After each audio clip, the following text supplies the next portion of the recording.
Hello everyone, आज मैं आपके लिए एक्सप्लेन करूंगी द इटर्नल स्ट्राइफ का एपिसोड 2। इसके फर्स्ट वीडियो का लिंक आपको डिस्क्रिप्शन में मिल जाएगा, तो आप वहां से चेकआउट कर सकते हैं। तो जैसा कि पिछले एपिसोड में हमने देखा था, हमारे हीरो बाइजुआन के पास अलौकिक शक्तियां थी, मगर अभी तक वो उसे एक्सेस नहीं कर पाया, जिस वजह से उसकी गर्लफ्रेंड मिंग्यू ने उसके साथ ब्रेकअप कर लिया। तो बाइजुआन ने भी ठान लिया कि वो कड़ी मेहनत करके बहुत पावरफुल बनेगा, इसलिए उसने एक ट्रायल देकर अपने ग्रैंडफादर को उसे कुछ मार्शल आर्ट सिखाने के लिए मना लिया था। अब आगे तो ओपनिंग सीन में हम एक अलग ही दुनिया देखते हैं, जहाँ पर एक सीक्रेट डोर से एक बंदा अंदर दाखिल होता है। उसका नाम जैंग था और वो एक डीमन से मिलने गया था। अगर आपने एपिसोड 1 देखा है तो आपको पता होगा कि ये डीमन हजारों साल पहले यंग मास्टर के हाथों से बच निकला था। अभी डीमन लॉर्ड जैंग से पूछता है कि बताओ, क्या तुमने उस बंदे को ढूंढ निकाला जिसके पास इसेंस स्टोन है? तो जैंग कहते हैं हाँ, वो बंदा डुगू फैमिली का मेंबर है, लेकिन हमारे अलावा भी कुछ लोग हैं जो उस पावरफुल इसेंस स्टोन को हासिल करना चाहते हैं। जिस पर वो डीमन लॉर्ड कहता है कि मेरे पास गोल्ड स्टोन्स है, उसी से मेरी लाइफ स्पैन बढ़ रही है, मगर मुझे तो इसेंस स्टोन चाहिए ताकि मैं यंग मास्टर की सारी पावर्स को हासिल कर इमॉर्टल बन पाऊँ। तो जैंग कहता है मैं कुछ भी करके इसेंस स्टोन हासिल करूंगा। अब अगले सीन में हम अपने हीरो बाइजुआन को देखते हैं, जो यून के साथ फाइट कर रहा था,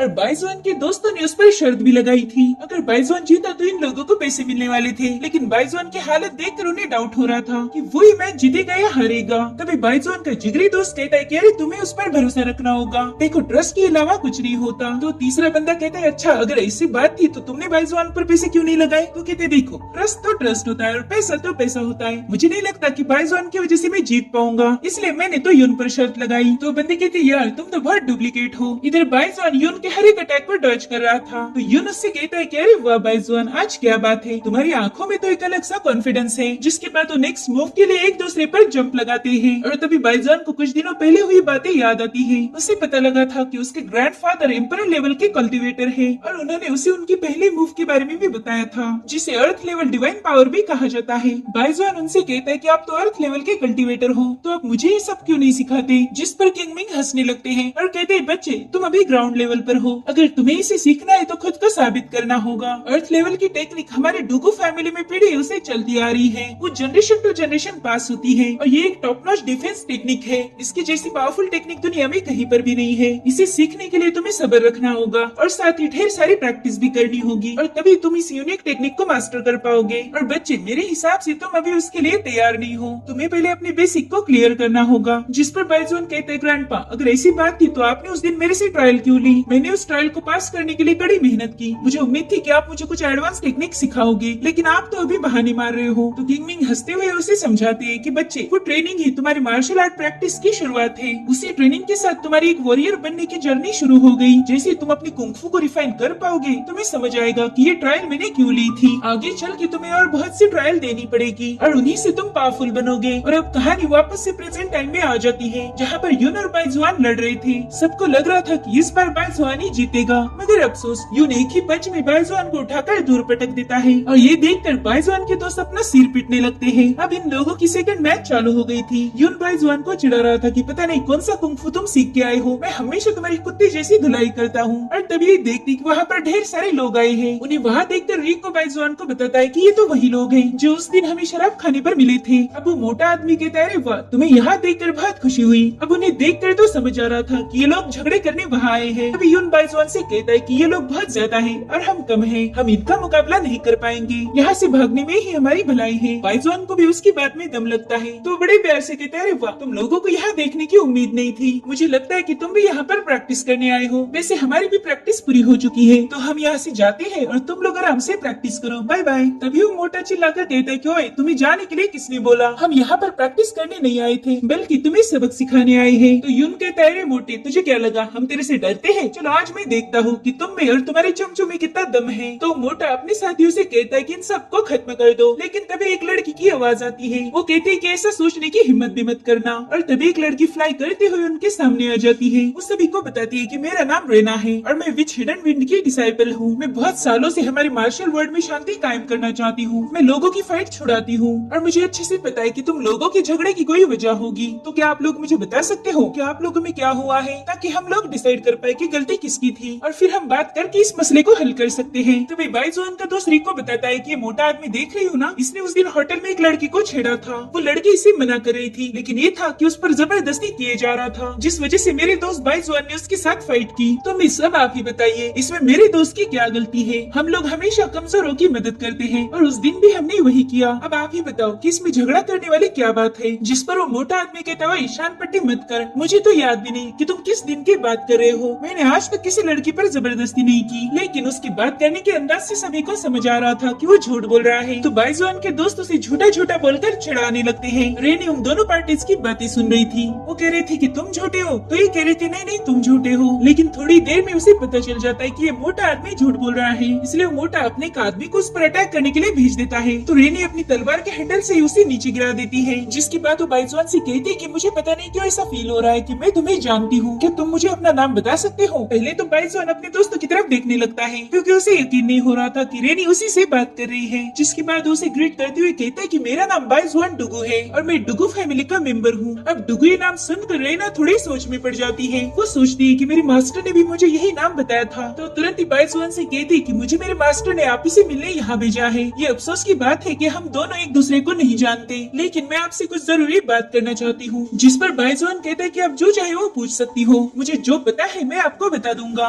लेकिन फिलहाल तो हम बिजी है। यहाँ पर ये लोग हमें झगड़े किए बिना नहीं जाने देंगे। तो रेनी उस मोटे आदमी और लियो जिनलोंग से रिक्वेस्ट करती है कि इस बंदे से मुझे कुछ जरूरी जानकारी हासिल करनी है। अगर आपको एतराज ना हो तो आप ही झगड़ा फिर कभी कर लेना। आप चाहो तो कल या फिर परसों कभी भी इस झगड़े को रिज्यूम कर सकते हो। ये सुनकर लियो जिनलोंग उस मोटे आदमी के कान में कुछ बताता है, जिसके बाद वो मोटा कहता है कि हम इस खूबसूरत लड़की की रिक्वेस्ट को ठुकरा नहीं सकते। चलो आज के दिन हम तुम्हें जाने देंगे, लेकिन अगली बार ये फाइट जरूर होगी। बस तुम देखते जाओ मैं तुम्हें कैसा सबक सिखाऊंगा। जिसके बाद रेना उन सभी को थैंक यू बोलकर इन लोगों को अपने साथ लेकर जाने लगती है। तभी रिको उन्हें मजे लेते हुए गुड बाय बोल रहा था। अब ये देखकर लियो जिनलोंग के लोगों को गुस्सा आता है। वो कहते हैं कि मास्टर आप इन्हें ऐसे ही नहीं जाने दे सकते हो। जिस पर वो मोटा कहते हैं बेवकूफ तुम्हें किसने बोला कि हम उन्हें जाने दे रहे हैं? मैं तो बस बाइजुआन के लिए राजी हुआ था। अब बाइजुआन और रेना जंगल में ही बने एक प्लेस पर पहुंच जाते हैं। उसके सारे दोस्त नीचे जंगल में रुके थे ताकि इन लोगों को प्राइवेसी मिल पाए। तभी हम रेना के पास एक आर्टिफैक्ट देखते हैं, जिसमें से एक मैजिकल पावर बाहर रिलीज हो रही थी। रेना उससे कहती है कि मैं तुम्हारे डुगू फैमिली के पूर्वजों के बारे में जानना चाहती हूँ। हजारों सालों पहले तुम्हारी फैमिली में एक सेज थे जिनका नाम था मोटियान। क्या तुम डुगू मोटियान को जानते हो? तो बाइजुआन सोच में पड़ जाता है और तभी वो मैजिकल पावर्स उसकी आंखों में चली जाती है, जिससे बाइजुआन को पास के कुछ विजन्स दिख रहे थे। वो डुगू मोटियान और इसेंस स्टोन को देख पा रहा था। तो तुरंत ही रेना को बताता है कि हाँ मैं इस बंदे के बारे में जानता हूँ, मैंने उनकी कहानियाँ सुनी है। लेकिन तुम ये क्यों जानना चाहती हो? क्या तुम वाकई विच हिडन विंड की डिसाइपल हो? तो रेना कहती हाँ मैं आपसे झूठ क्यों बोलूंगी, ये देखो मेरे पास विच हिडन विंड का बैज भी है। अब उस पेंडेंट को देखकर बाइजुआन की तो आंखें ही चमक जाती है। वो तुरंत ही उसे छीनकर वहाँ से भागने लगता है। वो कहता है कि ये तो मुझे बहुत खूबसूरत लगा, क्या ये तुम मुझे नहीं दे सकती हो? देखो ये पेंडेंट तो मुझे बहुत पसंद आया है, तो तुम ये मुझे दे दो और बदले में तुम मुझसे कुछ भी मांग सकती हो। जिस पर रेना कहती कि मैं तुम्हें ये पेंडेंट नहीं दे सकती, क्योंकि ये मुझे मेरे मास्टर ने गिफ्ट दिया था, तो प्लीज मुझे माफ कर दो, ये मैं तुम्हें नहीं दे सकती। अब बाइजुआन उस पेंडेंट को गौर से देख रहा था। उस पर जिंगहाओ रीजन के 5 पवित्र प्लेसेस में से एक प्लेस का नाम मेंशन था। इसका मतलब वो लड़की होली प्लेस से बिलोंग करती थी। तो बाइजुआन सोच में पड़ जाता है कि आखिर ये लड़की मुझसे क्या चाहती है, जो इतने दूर दराज के इलाके में मुझे ढूंढते हुए आई। जिसके बाद वो रेना का पेंडेंट उसे वापस देता है और तभी बाइजुआन को अपने दोस्तों के चिल्लाने की आवाज आती है। तो बाइजुआन और रेना तुरंत ही उनकी तरफ जाने लगती है। और अब हम देखते हैं कि उस मोटे आदमी ने झगड़े बंद करने का बस बहाना किया था। उसने बाइजुआन और रेना के वहाँ से जाते ही उसके दोस्तों की पिटाई करना शुरू कर दी थी। वो कह रहा था कि बाइजुआन के बच्चे तुझे क्या लगा कि मैं इतना सीधा बंदा हूँ? खैर अब तुझे पता चलेगा कि मैं कितना खतरनाक हूँ। और तभी बाइजुआन वहाँ के उन गुंडों को मारना शुरू कर देता है, लेकिन बेचारे बाइजुआन को वहाँ पहुँचने में बहुत देर हो गई थी। तब तक उसके दोस्त बुरी तरह से घायल हो चुके थे। वो रिको को उठाकर पूछने लगता है कि मेरे दोस्त बताओ यहाँ पर क्या हुआ था? तो कहता है कि तुम्हारे जाते उन लोगों ने हम पर अचानक से हमला किया और हमें यहाँ लेकर आए। हमारे बाकी के साथी भी घायल हो चुके हैं। तुम मेरी फिक्र मत करो, जल्दी से यहाँ से चले जाओ, नहीं तो तुम्हें भी जिंदा नहीं छोड़ेंगे। इतना कहकर वो दम तोड़ देता है। रिको बाइजुआन का बहुत अच्छा दोस्त था, जिस वजह से बाइजुआन को उसकी मौत का सदमा लग जाता है। वो बहुत दुखी हो जाता है और उसका नाम पुकार पुकार कर रोने लगता है। अब वो मोटा अपने लोगों से कहता है कि तुम उसकी शक्ल क्या देख रहे हो, जाके उसे खत्म कर दो। और इधर बाइजुआन के गुस्से का बांध भी टूट चुका था। अब वो अपना इसेंस स्टोन बाहर निकाल लेता है और फिर उसी स्टोन की पावर्स का यूज करते हुए उन लोगों की पिटाई करना शुरू कर देता है। लेकिन वो लोग संख्या में बहुत ज्यादा थे और तभी यून वहाँ पर पहुँच जाता है। वो बाइजुआन से कहता है कि तुम जल्दी से यहाँ से निकल जाओ, मैं तब तक इन लोगों को संभाल लूंगा। लेकिन बाइजुआन घर जाने से मना कर देता है। वो कहता है हम साथ ही जाएंगे। अब उस मोटे से पूछता है कि बताओ मेरे बाकी के भाई कहाँ पर हैं? तब तक रीना भी वहाँ पर पहुँच चुकी थी। उस मोटे से पूछती है कि तुमने लड़ाई क्यों की? क्या तुम हम सबको मारना चाहते हो? जिस पर मोटा कहता है नहीं मेरी जान, तुम्हें हरगिज नहीं मारूंगा, तुम्हारे साथ तुम्हें शादी करूंगा। जिसके बाद वो जोर जोर से हंसते हुए अपने लोगों को उन पर अटैक करने के लिए भेज देता है। तो बाइजुआन भी अपने स्टोन से उनके साथ लड़ने लगता है और रीना उसके दोस्तों को बचा रही थी। इधर बाइजुआन स्टोन का यूज तो कर रहा था, लेकिन फिर भी वो उन गुंडों को पीट नहीं पा रहा था। अब वो सभी गुंडे उसे चारों ओर से घेर लेते हैं, जिस वजह से बाइजुआन और कमजोर पड़ चुका था। इधर यून एक बंदे को बचा ही रही थी कि तभी लियो जिनलोंग पीछे से आकर उस बंदे में अपनी तलवार घुसा देता है, जिससे उसकी वहीं पर मौत हो जाती है। और इस तरह से बाइजुआन ने अपने तीनों दोस्तों को खो दिया था। वहीं दूसरी तरफ हम बाइजुआन को देखते हैं, जिसकी हालत बद से बदतर हो गई थी। लिन देखता है कि वो मोटे आदमी के गुंडे बाइजुआन को बहुत पीट रहे थे, तो वो उनसे कहता है कि तुम्हारा झगड़ा मेरे साथ है, तो यून और मिस को यहाँ से जाने दो, तुम्हें मेरे साथ जो करना है वो करो। जिस पर मोटा कहता है कि अगर तुझे इन्हें बचाने का इतना ही शौक है तो उठ जा और हमारे साथ फाइट कर। अभी लियो जिनलोंग कहता है कि सभी लोग सीटू और डुगु फैमिली के मेंबर्स है और ये फैमिली बहुत खतरनाक है, तो हमें जल्दी से इन सबको निपटा कर यहाँ से भागना होगा। तो मोटा तुरंत ही बाइजुआन पर फाइनल अटैक करने वाला था। तभी रेना बीच में जाने लगती है, लेकिन यून उसे ऐसा नहीं करने देता। वो सीधी जाकर उन दोनों के साथ भिड़ जाता है, जिसके बाद वो एक ही स्लैप में उस मोटे और उसके दो चमचों को दूर फेंक देता है। अब वो बाइजुआन को संभालने में बिजी था कि तभी लियो जिनलोंग उसके ऊपर पीछे से हमला करने आता है। साथ ही रेना भी उसके अटैक को रोकने आ रही थी, लेकिन वो मोटा रेना की तलवार को अपने भाले से साइड में कर देता है और लियो की तलवार सीधे जाकर यून के सीने के आर पार हो जाती है। दरअसल लियो जिनलोंग बाइजुआन को मारना चाहता था, लेकिन यून ने बीच में आकर खुद को सैक्रिफाइस कर दिया। अब यून की ऐसी हालत देखकर बाइजुआन गुस्से में लाल हो जाता है। उसे तो यकीन ही नहीं हो रहा था कि उसने अपने सभी दोस्तों को एक ही झटके में खो दिया। वो इतना भड़क गया था कि उसकी आंखों से रेड और बाहर निकलने लगती है और इसी के साथ उसे कुछ विजन्स दिखने लगते हैं, जिसमें वो देख पाता है कि मिंग्यू ने उसे बचाने के लिए खुद की कुर्बानी दी। दरअसल उसे हजारों सालों पहले जो भी बातें हुई थी वो सब दिख रही थी और अब वो स्टोन भी अपना कलर बदल देता है। बाइजुआन के गुस्से की वजह से वो एक्टिवेट हो चुका था। अब बाइजुआन के आसपास एक स्ट्रॉन्ग डिमोनिक एनर्जी फ्लो होने लगती है, साथ ही वो स्टोन भी हवा में फ्लोट कर रहा था।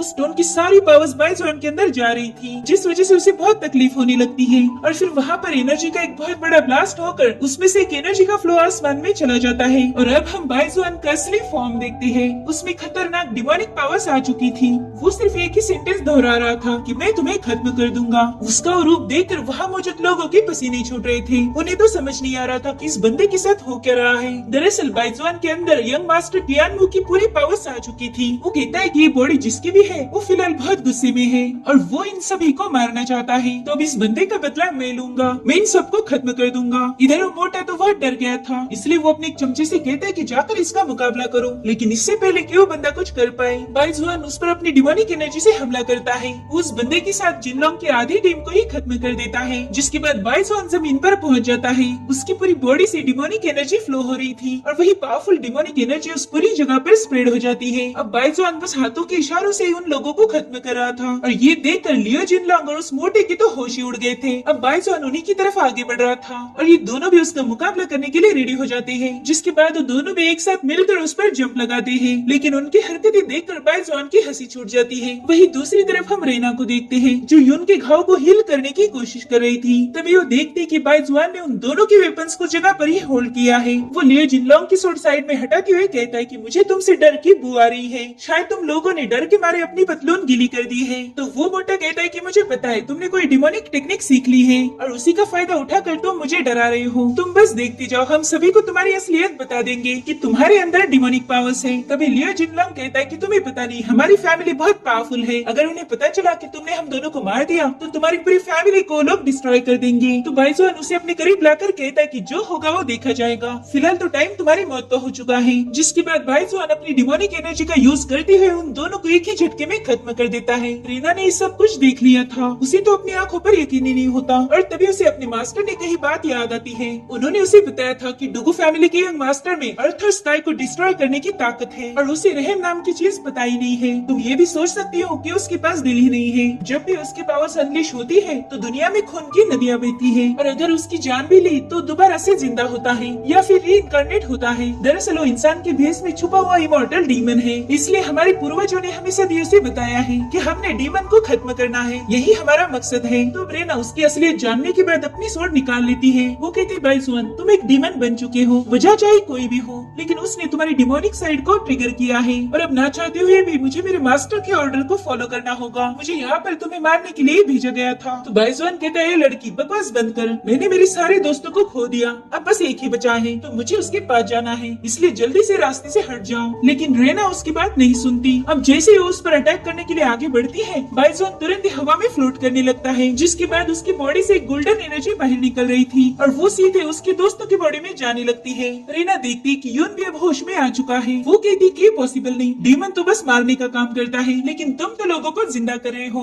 जिस पर बाइजुआन कहता है कि ये नियम तुम लोगों ने ही बनाए हैं कि डीमंस बुरे होते हैं। यहाँ पर मैं किसी को मारना नहीं चाहता था, लेकिन उन लोगों ने मेरे भाइयों को मारा और अब मैं बस उन्हें बचाना चाहता हूँ। लेकिन रेना के हिसाब से डीमन तो बुरे ही होते हैं, इसलिए वो उस पर अटैक शुरू कर देती है। मगर बाइजुआन उसके सारे अटैक को मिस करता जा रहा था, जिसके बाद अचानक से उसे याद आता है कि उसने डीमन किंग की पावर्स को एक्सेस किया है, जिसके बाद वो सारी पावर्स अचानक से गायब हो जाती है और बाइजुआन बेहोश होकर नीचे गिर जाता है। उसके नीचे आते ही दोबारा से सारी सिचुएशन नॉर्मल हो चुकी थी। रेना ने देख लिया था कि बाइजुआन के पास एक स्टोन है। साथ ही वो देखती है कि बाइजुआन ने अपने सारे दोस्तों को दोबारा से जिंदा कर दिया, लेकिन बाइजुआन की पल्सेस पूरी बंद हो चुकी थी और रेना को यकीन नहीं हो रहा था कि वो डीमन होके भी कैसे मारा गया। अब यून जाकर उसे उठाने लगता है, तभी रेना उसे बताती है कि कोई फायदा नहीं, उसने तुम लोगों की जान बचाने के लिए खुद की जान का सौदा किया। ये सब सुनकर यून जोर जोर से रोने लगता है और उसे उठाने की कोशिश करता है। साथ ही बाइजुआन के दोस्त भी उसके पास आ चुके थे और इसी के साथ ये एपिसोड भी यहीं पर खत्म हो जाता है। Thank you for watching, bye bye, take care.